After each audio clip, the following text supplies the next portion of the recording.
शंकर जी को चिता भस्म अच्छी लगती है। वैसे उज्जैन में महाकालेश्वर है ना, वहां प्रतिदिन चिता भस्म चढ़ा। अब पूछा जाए कि चिता भस्म तो अपवित्र होती है, लोग छू के नहाते भी हैं, और शंकर बाबा पर चिता भस्म क्यों चढ़ाई गई?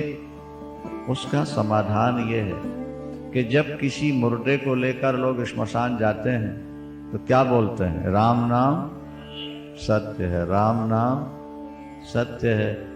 और सैकड़ों लोग होते हैं और घंटों पहुंचने में लगता है, नहीं तो हमारा बोला हुआ अगर टेप में रिकॉर्ड हो सकता है, कैसेट अगर उन शब्दों को पकड़ सकती है, तो शंकर भगवान का अभिप्राय यह है कि इसके चारों तरफ सैकड़ों लोगों ने राम राम सत्य है, राम राम सत्य है कहा है, तो इसके भी कण कण में राम रम गए होंगे।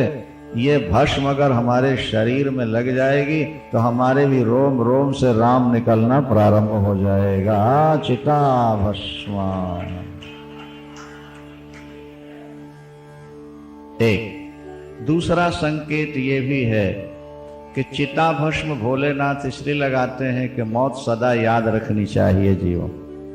और हम अनेक बार आपको कह चुके हैं कि जिसको मौत याद नहीं रहेगी उसको भगवान भी याद नहीं रहेगा। भगवान सदा याद रखना हो तो पहले मौत को याद रख। जब हम कहते हैं कि भाई हम लोगों के तो जीवन की संध्या हो गई, चलने का समय, शिष्यों को बड़ी पीड़ा होती है, आप ऐसा क्यों कहते हो?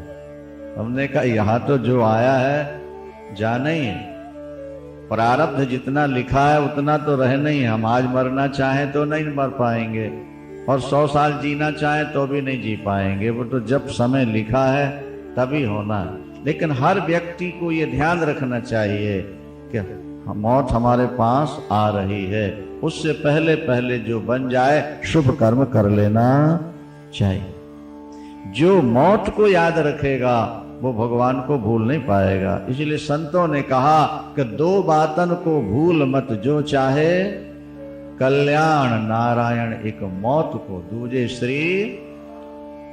पहले मौत है फिर भगवान है। मौत याद रहेगी तो भगवान भी याद रहेगा। जाना है तो कुछ पूंजी संचित करो भाई। बेटे पोतों के लिए तो बड़ी व्यवस्था की, कोठी कार मकान दुकान बैंक बैलेंस और बीमा सब कुछ हो गया, लेकिन खुद के लिए क्या किया? अगर यहां से जाना पड़ा तो हम कौन सी पूंजी लेके जाएंगे, ये तो सोचो। मौत याद रखोगे तो सब कुछ होगा। भगवान शंकर चिता भस्म लगाते हैं। बहेलिया कुछ नहीं करता, न कथा न कीर्तन न स्मरण। उसका एक नियम था, प्रातः काल उठना, किसी श्मशान में जाए और चिता भस्म ला के शंकर जी पर ये नियम टूटेगा नहीं। पूजा करने वाले का नियम टूटना नहीं चाहिए। ये जो व्यक्ति पूजा का नियम नहीं तोड़ेगा उसे सिद्धि प्राप्त हो जाएगी। जो जप का नियम नहीं तोड़ेगा उसको सिद्धि हो जाएगी। जो कथा सुनने का नियम नहीं तोड़ेगा उसको सिद्धि हो जाएगी। कोई भी एक नियम जीवन में पकड़ लो, ये करना है। भगवान शंकर की पूजा करनी है तो करनी, राम जी की करनी है तो करनी, नाम जपना है तो जपना है, फिर छोड़ना नहीं चाहिए। एक नहीं, कोई भी नहीं। एक से ज्यादा हो तो बहुत अच्छी बात है, पर अगर अधिक ना हो तो कम से कम। वो चिता भस्म चढ़ाता रहा महाराज, बहुत दिनों तक उसका नियम चला। एक दिन शंकर बाबा ने परीक्षा ली, एक दिन भगवान शंकर ने परीक्षा ले ली।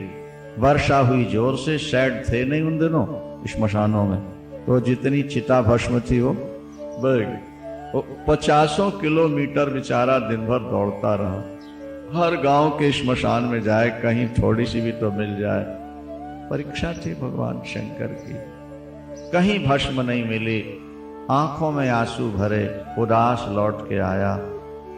पत्नी ने कहा क्या बात है?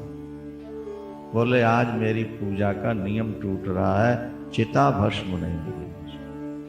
पत्नी ने कहा आपने कोशिश की, अब नहीं मिली तो उसके लिए आप क्या करो, कल कर लेना पूजा चिता भस्म। बोले ठीक है, भोजन भी कल कर लो।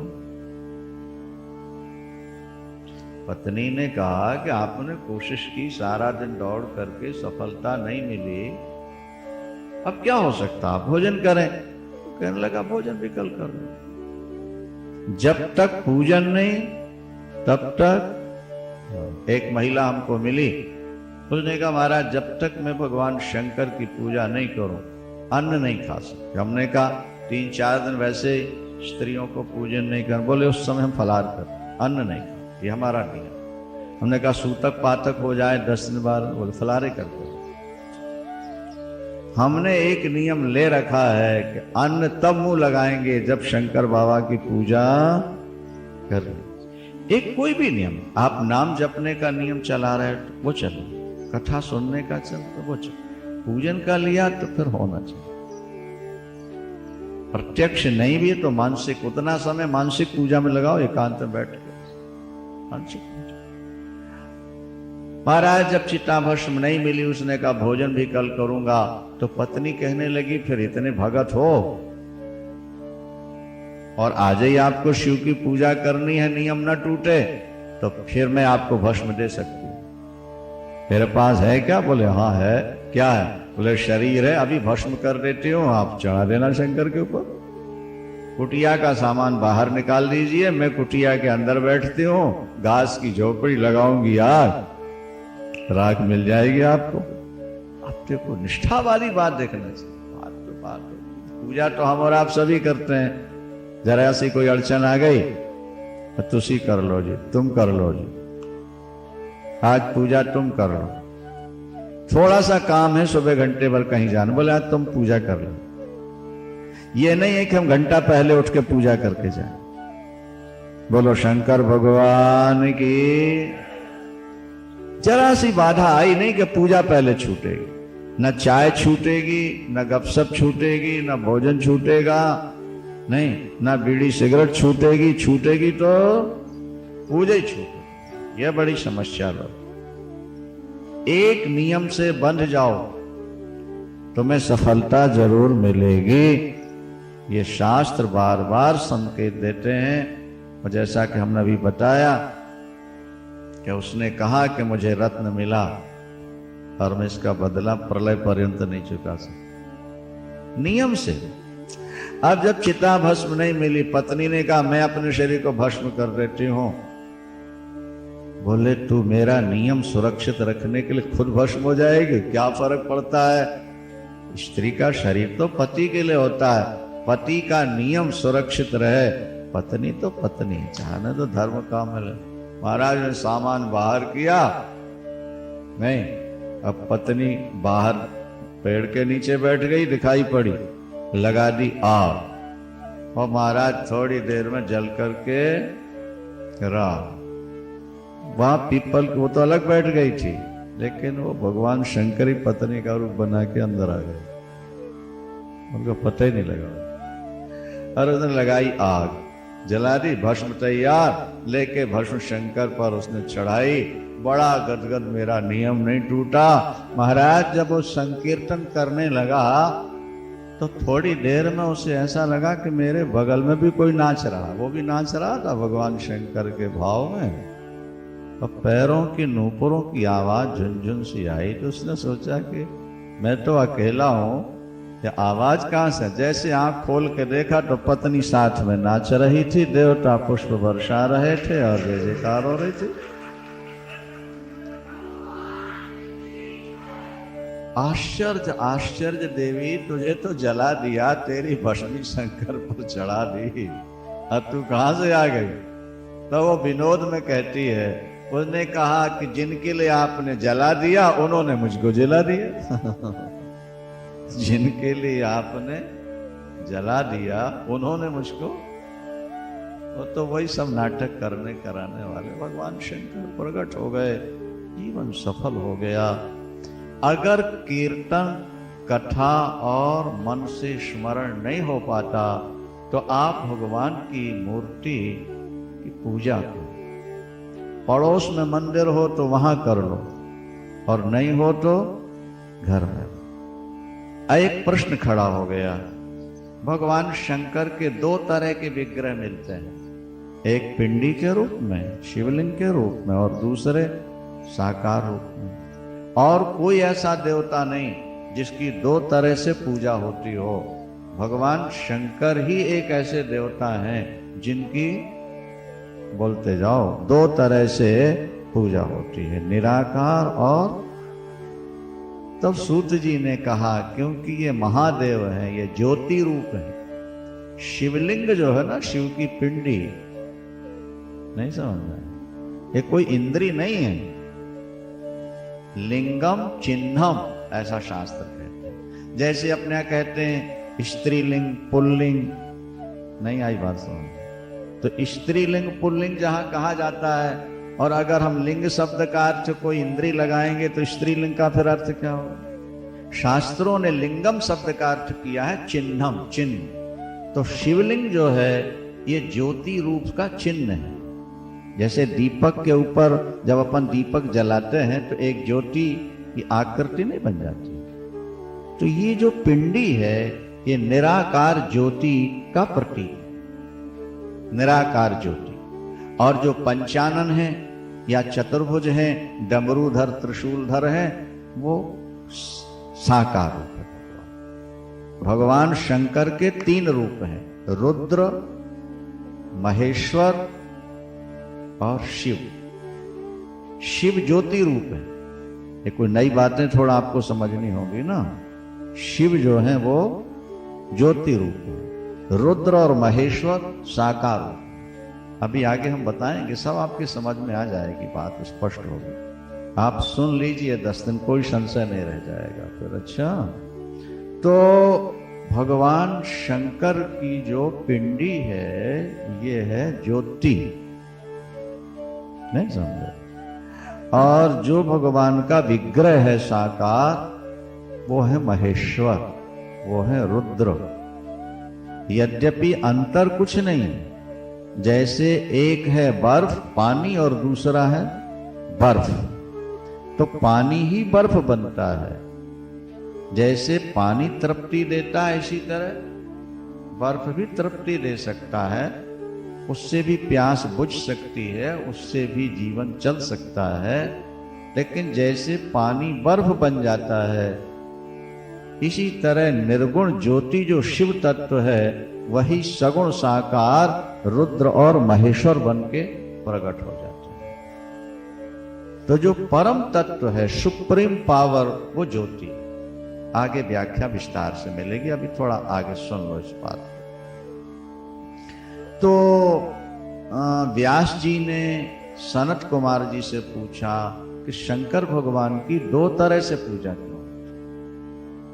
तो सनत कुमार जी ने कहा कि यही प्रश्न मैंने नंदिकेश्वर जी से किया था, नंदी से। नंदिकेश्वर जी ने मुझे यह बताया कि भगवान शंकर ही सर्वोपरि सत्ता है, उच्च सत्ता है, और वो दो रूपों में है, निराकार और साकार। एक बार ब्रह्मा और विष्णु में विवाद छिड़ गया आपस में। ब्रह्मा जी ने कहा मैं सबसे बड़ा हूं क्योंकि मैं सबको उत्पन्न करता हूं। क्या 84 लाख योनि में जीवों को उत्पन्न कौन कर रहा? बोलो भाई। नहीं, इसीलिए मैं सबसे बड़ा हूं। और भगवान नारायण ने कहा चूंकि पालन मैं करता हूं इसीलिए सबसे बड़ा मैं। भाई इस मां जन्म देती है बेटे को और पिता कमा के लाता है, पालन करता है। तो ब्रह्मा उत्पन्न करते हैं और विष्णु पालन करते हैं। मां कहती है कि मैं बड़ी हूं क्योंकि मैंने गर्भ धारण किया, मैंने प्रसव की पीड़ा सही, इसलिए मैं बड़ी हूं। तो पिता ये कहता है कि भाई ये तो सब ठीक है, लेकिन लाके कमाकर खिलाना पिलाना, ये मकान, ये सारी व्यवस्था, ये तो मैं कर रहा हूं, तो मेरा भी तो कुछ है कि नहीं?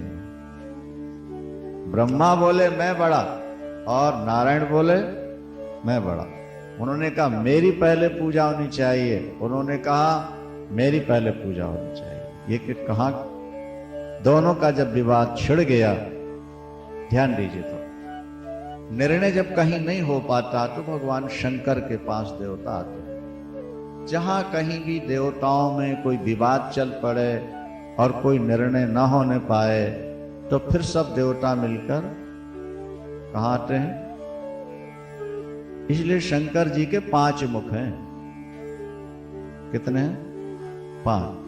और निर्णय कौन देते हैं? पंच ही तो निर्णय दिया करते हैं। पंचों का फैसला सबको मानना पड़ता है, क्योंकि पंच परमेश्वर होता है। और किसी देवता के 5 मुख नहीं। सभापति जो निर्णय दे दे, क्या जी, वो तो अकाट्य होता सभापति का। तो देवताओं के सभापति कौन है? बोलो आप। भगवान शंकर। ये पंच है, पंच। बोले भाई पंच जो फैसला दे दें सबको मान्य। हाँ भाई ठीक है, ठीक है, ठीक है। जो पंच बोल देते हैं निर्णय हो जाता है। तो भगवान शंकर 5 मुख हैं। आप नेपाल जाओ पशुपतिनाथ का दर्शन करने के लिए, गए कभी? नहीं तो जाकर देखो। 5 मुख, चारों दिशाओं में 4, 1। जब कोई निर्णय नहीं होता देवताओं का तो फिर देवता मिलकर के सब भगवान शंकर को कहता है। एक बार रामायण के विषय में भी देव दानव मानव तीनों में झगड़ा हो गया था। 100 करोड़ श्लोक की रामायण देवता कहते हैं हम पढ़ेंगे, मानव कहते हैं हमारा अधिकार है, दानव कहते हैं हमारा अधिकार है, हम पढ़ेंगे, हमको चाहिए। भगवान शंकर के यहाँ गए थे। अब वो लंबा विषय है, रामायण में आप सुन चुके होंगे। भगवान शंकर ने डिस्ट्रीब्यूट किया था 33 और अंत में 2 अक्षर बचे थे। तो भगवान शंकर ने कहा भाई ये बांटने वाले को भी कुछ दे दो, लेने वाले 3 अक्षर बचे हैं, दो ये हमें दो, बाकी आप ले जाओ। तो रामायण तो तीनों को बांट दी और राम नाम भगवान शंकर ने स्वयं ले लिया, 2 अक्षर वाला हो गया।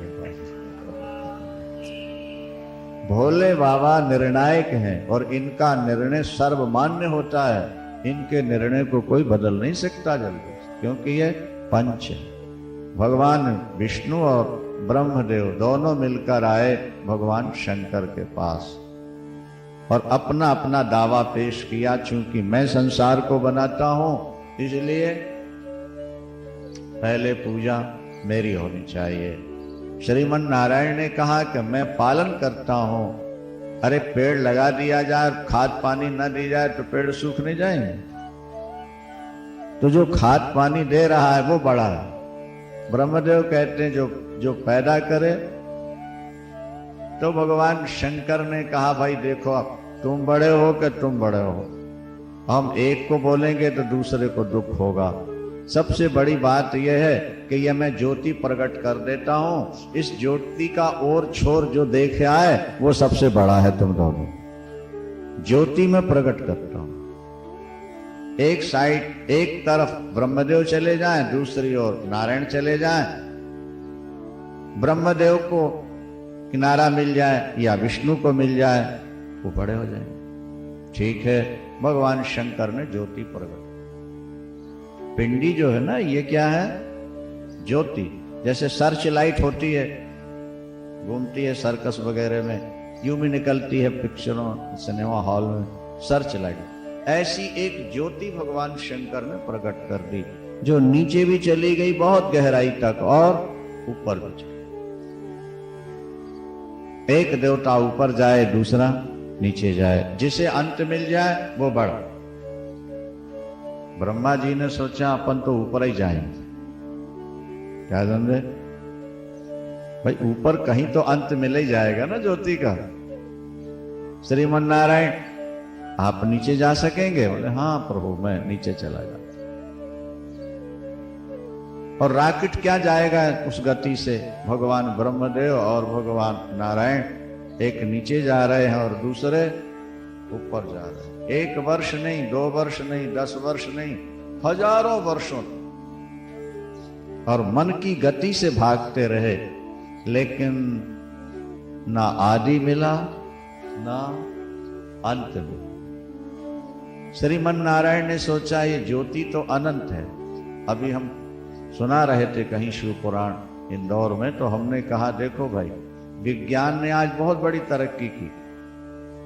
और आज ऐसे ऐसे रॉकेट चल गए हैं जो 20,000 22,000 किलोमीटर घंटे की रफ्तार से पृथ्वी का 1.5 घंटे में राउंड लगा लेते हैं, चक्कर लगा लेते हैं पूरी पृथ्वी। ठीक है ना? ऐसे रॉकेट में बैठकर भी हजारों वर्षों तक चल करके कोई वैज्ञानिक ये नहीं बता सकता कि आकाश कहां से प्रारंभ हुआ है और कहां उसका अंत है। आज भी आप किसी वैज्ञानिक से पूछो कि आकाश का आदि और अंत आपको मिला? बोलो, नहीं पता। वैज्ञानिकों के दादा भी नहीं बता सकेंगे कि आकाश शुरू कहां से हुआ है और अंत कहां है। अरे ये सूरज अपने को तो पास में दिख रहा, 7 करोड़ किलोमीटर ऊपर है वैज्ञानिकों के हिसाब से। ये चंद्रमा तो बिल्कुल पास में दिख रहा, 2.5 लाख किलोमीटर उसको बता रहा है, जबकि अमेरिका 10,000 किलोमीटर है यहां से। अमेरिका को अपन बहुत दूर समझ रहे हैं ना, लेकिन वो 10,000 12,000 किलोमीटर, और चंद्रमा 2.5 लाख, और सूर्य 7.5 करोड़ किलोमीटर वैज्ञानिकों के यहाँ। और शुक्र तारा उससे भी ऊपर है, मंगल तारा ऊपर है। अंत नहीं है। ये जितने तारे हैं महाराज दिख रहे हैं, ये सब के सब पृथ्वी से कोई बड़े हैं, कोई बराबर है, कोई थोड़े छोटे हैं। ये तारे छोटे छोटे नहीं हैं, ये बहुत दूर हैं, इसलिए हमको छोटे दिखते। अगर हम वहां चले जाएं तो वहां से पृथ्वी हमको छोटी दिखेगी, ऐसे तारा का। जो लोग चंद्रलोक गए थे, अमेरिका वाले, उन लोगों ने बताया कि यहां से चंद्रमा जितना दिखता है, चंद्रलोक से पृथ्वी उतनी दिखती है। आकाश बड़ा।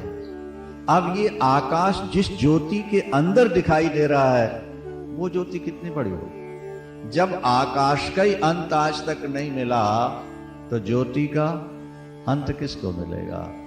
श्रीमन नारायण ने सोचा, वेद जिसको अनंत कहते हैं, वेद जिसको अनादि कहते हैं, अनादि की आदि और अनंत का अंत ये मिल ही नहीं सकता।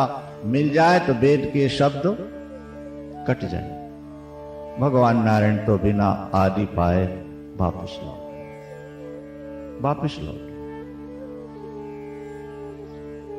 भगवान शंकर प्रतीक्षा में थे। जब आए श्रीमन नारायण तो पूछा, सुनाओ नारायण जी, काफी समय बाद लौटे, आपको तो आदि मिल गई होगी।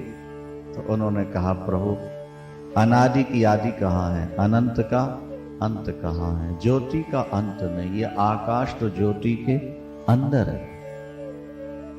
नहीं समझे बात को, आप समझने की कोशिश करो।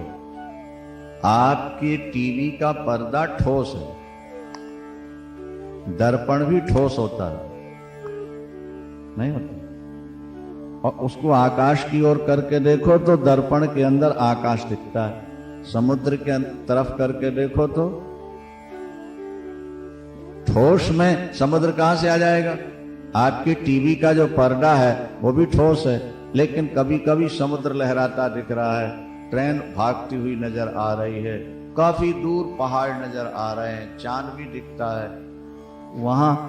वहां पर जो दिख रहा है वो केवल लाइट के माध्यम से ही दिख रहा है। इसी तरह ये जो आकाश हमें आपको दिखता है, उस लाइट के अंदर ही दिख रहा है। लाइट तो दर्पण की तरह ठोस है, उसमें ये प्रतिबिंबित आकाश है। थोड़ा कठिन है ये विषय, अस्तु। भगवान नारायण ने कहा कि प्रभु मुझे तो आपकी ज्योति का छोर नहीं मिला। अच्छा, और कहीं विष्णु को मिल गया होगा तो वो प्रथम पूज्य हो जाएंगे, मैं पिछड़ जाऊंगा। तो क्यों ना अपनी पूजा के लिए 1-2 गवाह तैयार कर लूं और कह दूं कि मैंने अंत, बोलो भाई, हाँ, पा लिया। केतकी नाम का पुष्प होता है, केतकी। उससे कहा कि देखो, अगर तुम हमारी झूठी गवाही दे दो कि हाँ हमको ऊपर से उतार के लाए हैं, पिंडी के ऊपर जैसे नहीं कोई चीज रख दी जाती, तो हम उतार के लाए हैं, तो हम तुमको क्योंकि हम सृष्टिकर्ता हैं, हम तुम्हें सर्वश्रेष्ठ पुष्प बना देंगे। और गौ माता से कहा कि तुम अगर झूठी गवाही दे दो कि हाँ हमारे सामने अंत देखा, तो तुम पूज्य तो हो ही हो, और ज्यादा तुम्हारी पूजा हो। लोभ पाप कराता है, सीधी सी बात है। हम कहा करते हैं पाप दो तरह से होता है, या तो भय हो या लोभ। केतकी पुष्प साथ ले लिया, गौ माता को साथ ले लिया और पहुंच गए ब्रह्मदेव भगवान शंकर के पास। नारायण जी तो खड़े थे। ब्रह्मदेव आए और देखा आकृति नारायण जी की, तो समझ गए कि इनको ज्योति का छोर नहीं मिला। मालूम भी हो गया इन्हें तो भाई मिला नहीं। ब्रह्मदेव आप सुनाओ, आपको मिला कि नहीं? बोला हाँ हाँ मैं तो अंत देख के आ रहा हूं। क्या प्रमाण है? बोले पुष्प है, देखिए ऊपर से उतार के लाया हूं। पुष्प से पूछ ही लीजिए। पुष्प ने कहा कि हाँ हाँ ऊपर से लाया। गौ माता दूसरी गवाही, दो गवाह हो गए ना, तो बात प्रमाण है। गौ माता ने भी कह दिया कि हाँ हमको ऊपर से उतार के, और हमने देखा उतारते। भगवान शंकर को क्रोध आ गया। भगवान शंकर ने कहा जो व्यक्ति अपनी पूजा के लिए झूठ बोल सकता है वो समाज को मार्गदर्शन क्या देगा? झूठ का ही प्रचार होगा। केतकी तुमने झूठी गवाही दी, इसलिए तुम्हारे पुष्प से मेरी पूजा नहीं हो सकती। जो करेगा कंगाल हो जाएगा। और गौ से कहा कि तुम्हारा रोम रोम पवित्र है, लेकिन तुम्हारा मुंह सदा अशुद्ध रहेगा। कहते हैं गाय को किसी बर्तन में खाने को दो तो उसको आग में तपाओ तब शुद्ध होता है। बोलो शंकर भगवान की। यूं गाय का पूरा शरीर परम पवित्र, लेकिन गाय का मुख अशुद्ध हो, झूठ बोलो। ब्रह्मदेव तुमने अपनी पूजा के लिए मिथ्या भाषण किया, झूठी गवाह लेकर आए। जाओ, हमारा श्राप है, मृत्यु लोक में तुम्हारे मंदिर नहीं बनेंगे। कोई मंदिर बना के तुम्हारी पूजा नहीं करे। पुष्कर छोड़ करके, पुष्कर में है ब्रह्मा जी का है, बस हिंदुस्तान में ब्रह्मा जी के स्वतंत्र मंदिर कहीं। नारायण जी आपने यथार्थ भाषण किया कि ज्योति का अंत कोई नहीं पा सकता और छोर नहीं पा सकता। आपने पद के प्रलोभन में मिथ्या भाषण का सहारा नहीं लिया, इसलिए जाइए, हमारा आशीर्वाद है। जगह जगह आपके मंदिर बनेंगे, आपके ही अवतार होंगे जिनके द्वारा मनुष्यों का कल्याण होगा। आपके और आपके अवतारों के जगह जगह मंदिर बनेंगे और पूजा होगी। जो पूजा करेंगे उनका कल्याण होगा। ये शंकर का आशीर्वाद है। इसलिए भगवान नारायण, भगवान राम, भगवान कृष्ण के तो मंदिर जगह जगह बनने लगे, लेकिन ब्रह्मा का, इसलिए झूठ का सहारा मत लो। दुनिया में सच बोलने जैसा कोई तप नहीं और झूठ बोलने जैसा कोई। जो व्यक्ति सत्य बोलने का संकल्प ले ले, क्या पाप उससे कोसों दूर भाग जाता है। और जो व्यक्ति झूठ बोल सकता है वो दुनिया के सारे पाप कर सकता है। इसका वैज्ञानिक रहस्य समझिए आप। ये मिथ्या भाषण एक ऐसा कवर है कि जिसके अंदर सब छुप जाता है। क्या समझे आप? और सत्य बोलना है तो गलत काम नहीं करेगा, क्योंकि गलत काम करके सत्य बोलेगा तो मुंह दिखाने लायक नहीं रहेगा। इसलिए संतों ने कह दिया कि साच बराबर तप नहीं और झूठ बराबर पाप। जाके भीतर साच है, ताके भीतर आओ। भगवान शंकर ने एक बात और कही, नारायण जी आपकी तो पूजा होगी, लेकिन ये जो मैंने ज्योति प्रकट की है इसका नाम आज से शिवलिंग होगा। किसका? ज्योति का। और ये ज्योति शिवलिंग के रूप में पूजेगी, मेरे नाम से पूजेगी। और आज है महापर्व शिवरात्रि। आज के दिन ये ज्योति प्रकट हुई, भगवान शंकर कह रहे हैं, इसलिए आज की रात्रि को महाशिवरात्रि, शिवरात्रि नहीं। जो व्यक्ति शिवरात्रि का व्रत करेगा, जो व्यक्ति शिवरात्रि में 4 पूजन करेगा, वो 1 वर्ष की पूजा का फल 1 दिन में प्राप्त कर लेगा। जो शिवरात्रि का व्रत करके मेरी पूजा करेगा, वो मेरे धाम में सीधा चला आएगा, उसको कोई रोक नहीं सकेगा।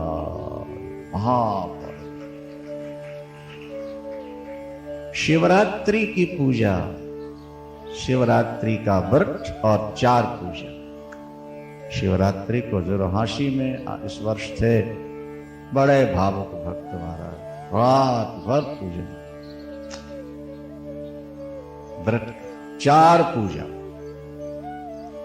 संपूर्ण वर्ष की पूजा का फल अगर आपको प्राप्त करना हो, 1 वर्ष व्रत रहने का फल प्राप्त करना हो, तो शिवरात्रि को व्रत कर लो और शिवरात्रि में भगवान शंकर की 4 पूजा कर लेना।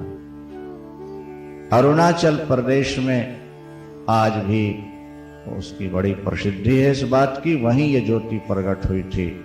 जो पूजन करेंगे, दर्शन करेंगे, कल्याण के भागीदार हो। एक बात और सुन लो, नारायण जी और ब्रह्मदेव अपने जीवन में एक शिवलिंग की स्थापना जरूर कर देना।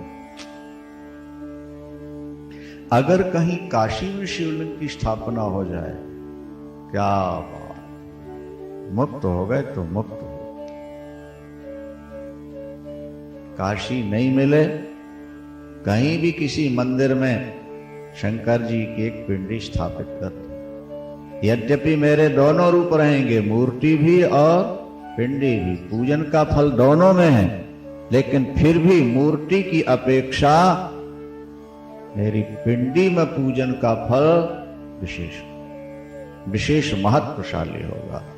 अपने सारे जीवन में एक शिवलिंग की स्थापना कर देने वाला व्यक्ति शंकर की कृपा प्राप्त करेगा, यहां जब तक रहेगा सुखी, और अंत में सीधे परम धाम को चला जाएगा। देखो नारायण, हम तुम्हें एक काम दे रहे हैं पालन करने। ब्रह्मा जी को एक काम दिया है, उत्पन्न कर, और रुद्र को, शंकर के 3 रूप हैं, रुद्र, महेश्वर और शिव। कितने रूप हुए? रुद्र, महेश्वर और शिव, सदाशिव। तो ब्रह्मा सृजन करेंगे, सर्जन है ये, और विष्णु पालन, रुद्र करेंगे संहार, और 5 करते हैं यहां पर, सृजन, पालन, संहार, तिरोधान और अनुग्रह। कितने हो गए? 5। पैदा करना ब्रह्मा का काम, पालन करना विष्णु का काम, और संहार करना रुद्र का काम, और तिरोधान करना ये महेश्वर का काम, और अनुग्रह, कृपा की वर्षा करना, ये मेरा काम होगा, मैं अनुग्रह करता हूं। और अनुग्रह क्या होगा? बोले जन्म मरण के चक्कर से छोड़ा देना, सदा अपने आप में लीन कर लेना, ज्योति ज्योति बना देना, ये सबसे बड़ा अनुग्रह होगा मेरा जीवन पर। 5 तत्व, 5 हो गए ना। अब जल तत्व देखो, पृथ्वी तत्व है, पृथ्वी तत्व है ब्रह्मा, और जल तत्व है विष्णु, अग्नि तत्व है रुद्र, और वायु तत्व है महेश्वर, तथा आकाश तत्व है शिव। 5 हो गए। शंकर के 5 मुख हैं, शंकर के, और ओंकार में 5 मात्राएं हैं। ओम जो हम बोलते हैं ना, ओम, इसमें 5 मात्राएं होती, आ, ऊ, मा, आधा चांद और बिंदु। कितने हो गए? 5। भगवान शंकर कहते हैं कि मेरे 5 मुखों से ही ये 5 अक्षर निकले हो।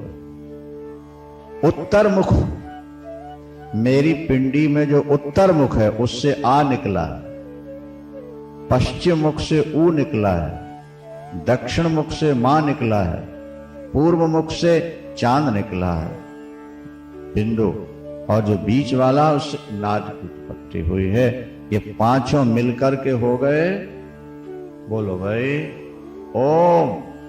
ये ओम शब्द जो है ये भगवान शंकर का वाचक है, ज्योति का वाचक है।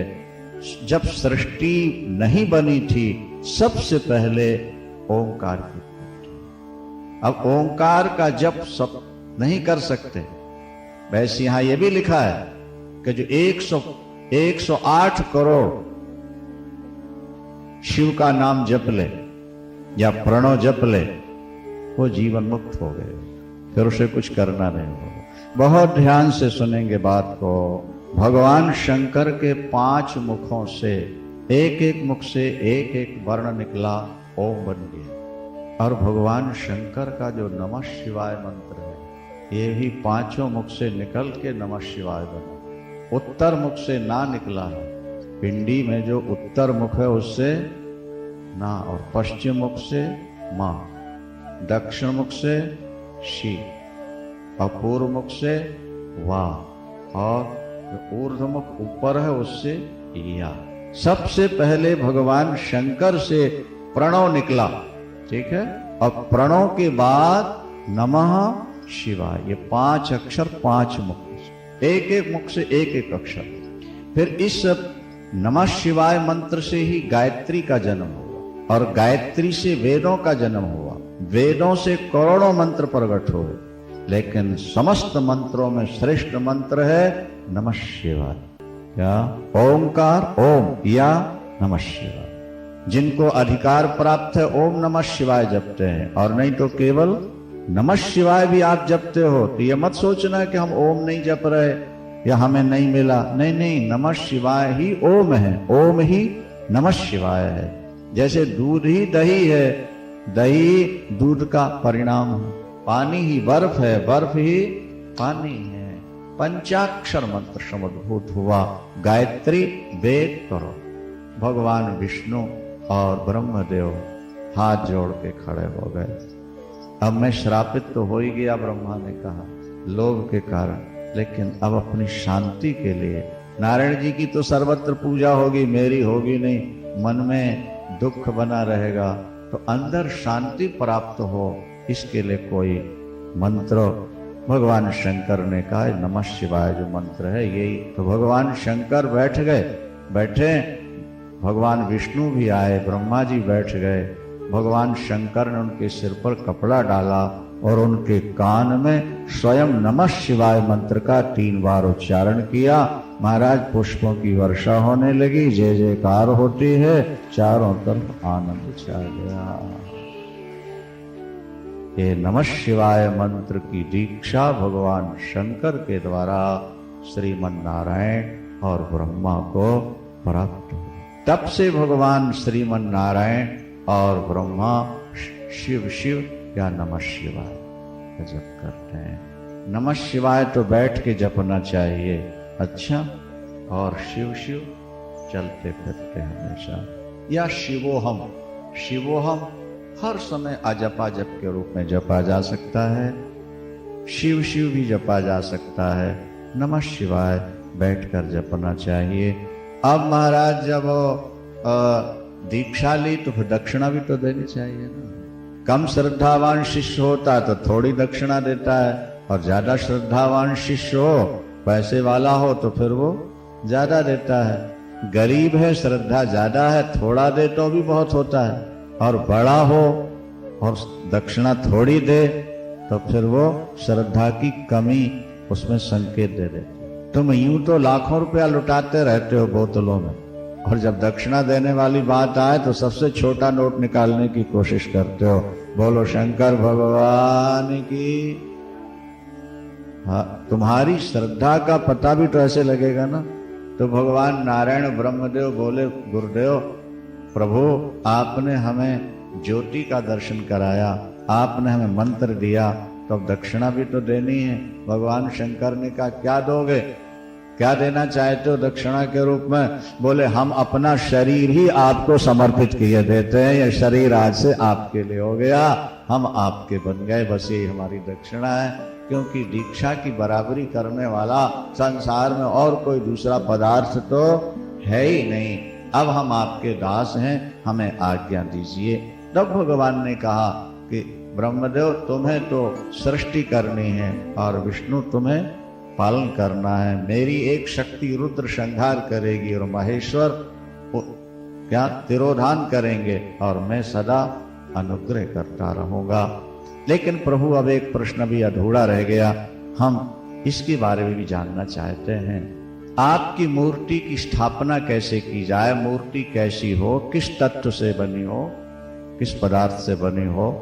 और कुछ लोग ये भी कहते हैं कि शंकर जी का भोग नहीं लेना चाहिए, क्या ग्रहण नहीं करना चाहिए। कुछ लोग कहते हैं लेना चाहिए। अब इस संशय का निवारण भी तो हो जाए। एक तो हमें यह सुनाए कि पूजा कैसे करनी चाहिए, शंकर जी की पूजा कैसे की जाए और किस चीज के शंकर बनाए जाएं कि सिद्धि जल्दी मिल जाए, और क्या ग्राह्य है और क्या अग्राह्य है, ये भी हम सुनना चाहते हैं। और भगवान शंकर के भस्म का महात्म्य क्या है, भस्मी जो लगाई जाती है ना, शंकर के भक्त को मस्तक पर भस्मी जरूर लगाई। आप दक्षिण में जाकर देखो, स्त्रियों के माथे में थोड़ी सी भस्म। यहाँ शिव पुराण में तो ये लिखा है कि जो शिव भक्त है जब तक वो भस्मी नहीं लगाएगा तब तक पूजा का अधिकारी नहीं होता। इसलिए हम लोग अपनी डिबिया में रखे रहते हैं, पहले भस्मी लगाते हैं और बाद में फिर उसी के ऊपर बचा हुआ चंदन। शंकर की पिंडी, भस्मी और रुद्राक्ष, ये तीन एक जगह आ जाए, बोले प्रयागराज त्रिवेणी तुम्हारे घर में आ चुके। भस्मी कैसी हो, पूजन कैसे किए जाए, किस किस धातु के शंकर क्या क्या चमत्कार दिखाते हैं, रुद्राक्ष का महात्म्य क्या, भस्मी का क्या। भगवान शंकर की मूर्ति या शिवलिंग की विधि क्या है, प्रतिष्ठा कैसे करनी चाहिए, पूजन का क्रम क्या है। सूत जी कहते हैं सनत कुमार जी ने मेरे गुरुदेव व्यास जी से जैसा कहा और सनत कुमार जी ने नंदी जी से जैसा सुना था वही मैं आप लोगों को सुना रहा हूं।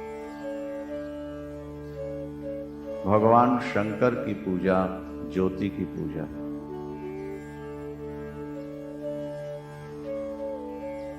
समष्टि चेतन तत्व की पूजा हो जाती है शिव की पूजा।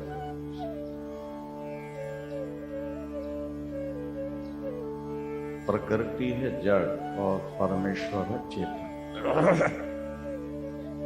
जैसे एक प्रकृति से अनेक शरीर बनते रहते हैं, इसी तरह एक चेतन तत्व से ही जीवात्माएं भिन्न भिन्न शरीरों में प्रवेश करती रहती हैं।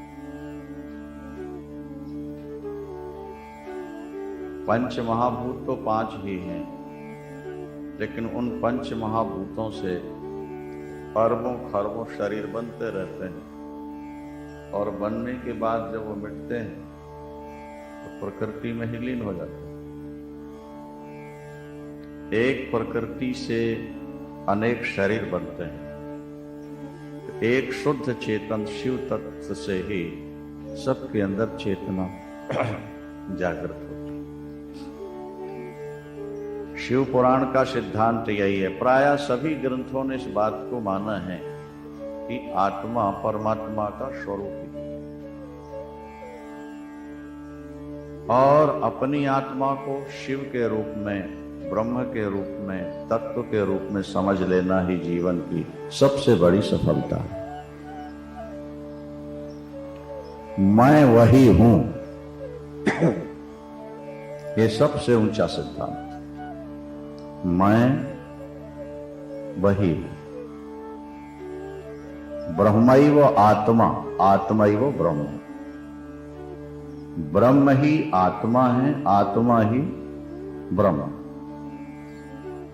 जैसे पानी ही बर्फ है और बर्फ ही पानी।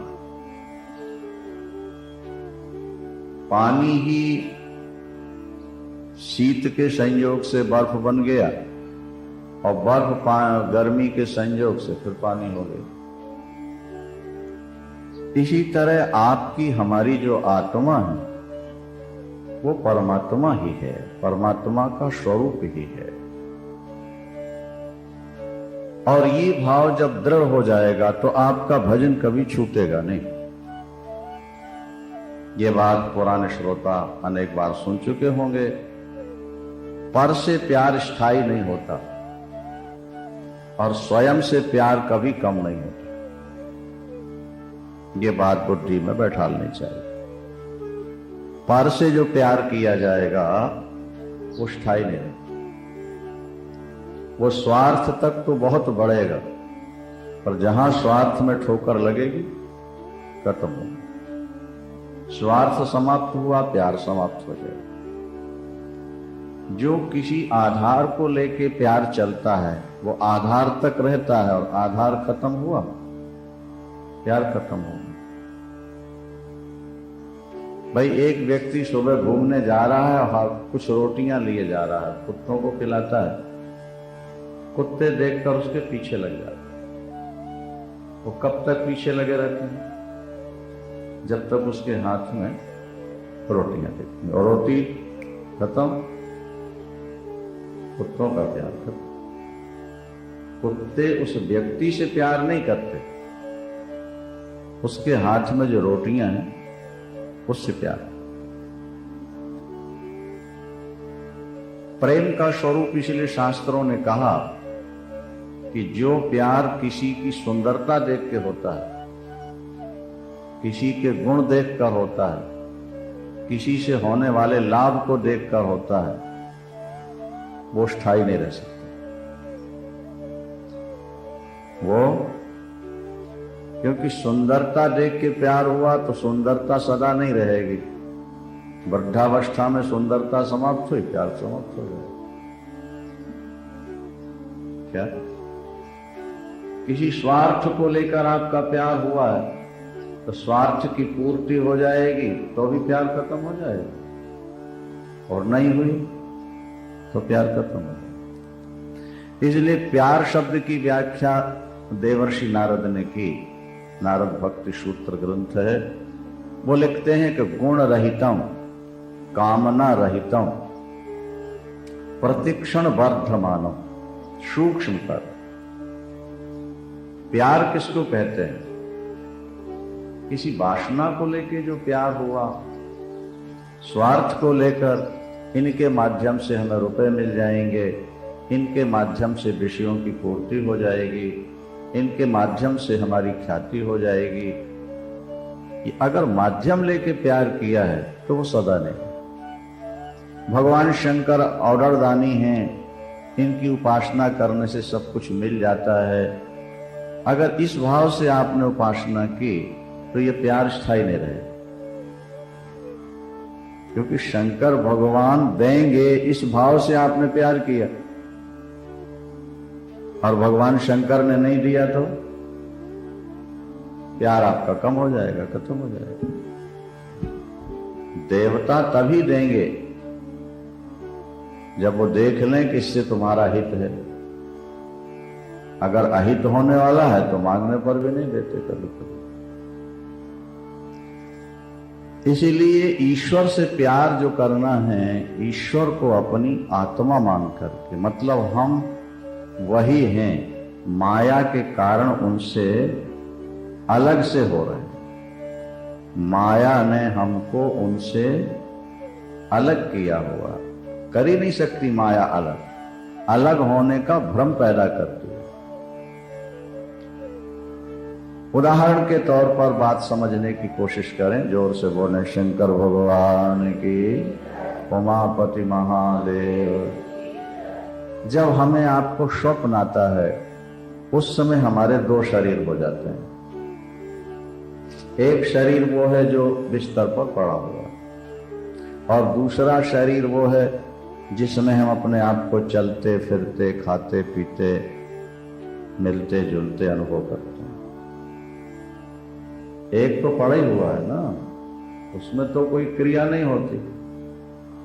और स्वप्न में क्रिया दिख रही है, हम खा रहे हैं, दौड़ रहे हैं, किसी से गले मिल रहे हैं, कहीं जा रहे हैं। वो शरीर तो है, वो स्वाप्निक शरीर है, माने असली शरीर तो ये है, और वो जो दिख रहा है वो नकली है।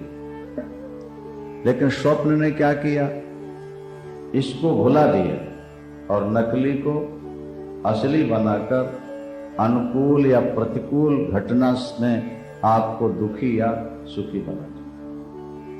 स्वप्न में अनुकूल घटना घटी तो आप खुश हो गए, प्रतिकूल घट गई दुखी हो गए। लेकिन स्वप्न की दोनों घटनाएं मिथ्या हैं। वहां कुछ मिल गया वो भी आपका नहीं है, और कुछ चला गया वो भी कुछ आपका गया नहीं है। लेकिन स्वप्न ने क्या किया, दो रूप बना दिए। एक तो बिस्तर पर पड़ा है और दूसरा वो स्वप्न का दृश्य देख रहा है। स्वप्न का दृश्य जो देख रहा है वो नकली है, बिस्तर पर पड़ा है असली है। असली को भूल गए, नकली को असली मान। ठीक जैसे स्वप्नावस्था दो शरीर बनाकर दुखी सुखी बनाती है, इसी तरह शिव माया विमोहिता, शिव पुराण में लिखा शिव माया विमोहिता, ये सारा संसार शिव की माया से मोहित है। ये स्वयं शिव रूप होकर भी शिव से अपने को अलग समझ बैठा, शिव से अपने को चेतन होता हुआ चेतन से अपने को अलग मानता है। वो समष्टि चेतन है, परमात्मा और जीव व्यष्टि चेतन है। समूह को समष्टि कहते हैं और अलग को व्यष्टि कहते हैं संस्कृत। समष्टि जो शुद्ध चेतन तत्व समष्टि है, उससे व्यष्टि अपने को अलग मानने लगा। मूल में समष्टि व्यष्टि दोनों एक, ठीक है ना, लेकिन अलग मान बैठा, जैसे स्वप्न में अपने को अलग। यह मूल कारण क्या था, बोले शिव माया विमोहिता। शिव पुराण में लिखा ये शिव की माया है, जिसने चेतन तत्व को शिव से अलग करके दिखा दिया।